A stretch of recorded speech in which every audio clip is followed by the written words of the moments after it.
talk about some of the bands that they're going to see at this Jessu Revolution concert. Oh, these are all pioneers. Yeah, all pioneers and new blood, too. Yeah, yeah. So the fun thing for me is these were my heroes. These were my Beatles, my Zeppelins, my Queens.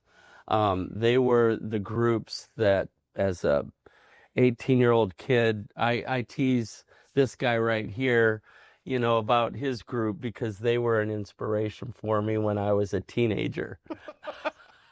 He loves saying that. He loves saying it. I love it. In other words, you're a lot older than Z. Because we're going to MC the whole evening and we're going to have a great time kind of, you know, honoring all these groups. Yeah. And it will be a special time. There's going to be, well, Love Song, which was the band that started it all. They will be there.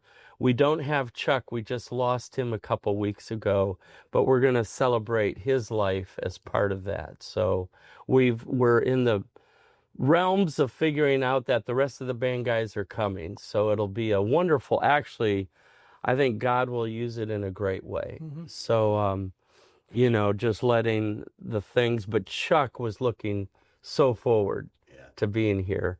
But these are the pioneers, and even if you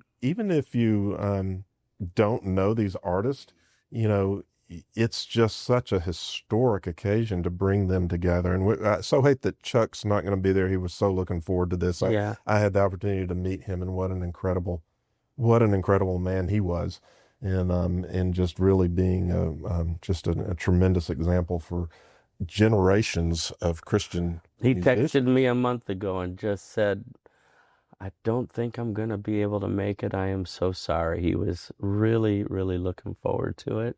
Yeah. And, but it's going to be a celebration for him. And the rest of the band is coming. For me, you know, my unreasonable calling kind of through thick and thin with John and Meaton and doing what we do is the ability to pay it forward. Those guys, Honeytree, Phil Keaggy, Randy Matthews was a huge early influence. Randy Stonehill, Phil Keaggy, and they're all going to be there. And Dan Huff's coming, and and that's going to be fun. Dan started Whiteheart with me early on. And Dan produced John's solo record, so there's a lot of first two, actually, cool threads coming through this. And Dan doesn't play out much anymore. He just put out a new album. I'll do a little plug. He'll like that. Yeah. And it's an amazing record. But he's going to come and be part of Randy Matthews was a big inspiration. There's a lot of threads. So I feel like those artists, for me, they paid it forward for groups like Petra and Whiteheart and all of those.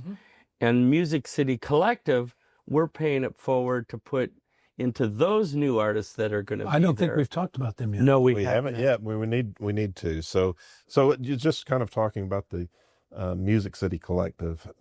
This is kind of what started this is what made the music take off. We had been doing little things. We would have a guest come in. John actually came in and sang for us one year and did a song, but it was always just kind of doing a song until Billy got involved, and Billy came up with that. He actually came up with the idea, but we started taking the nominations that we get for Grounds for Hope and taking some of the best ones of those nominations, and then Billy takes those and reads those and works with his artist. And they've been producing songs that are inspired by these nonprofit organizations. Yeah. And it has been so incredibly impactful to these organizations. But this is how we're looking at growing what we're doing. I look at Grounds for Hope as a start of really a movement to change the way people think about faith and outreach. And let's not think about it in terms of who are we going to offend. Let's think about it in terms of who are we going to share the hope and love of Christ with. Because that's what's really going to make a difference to people.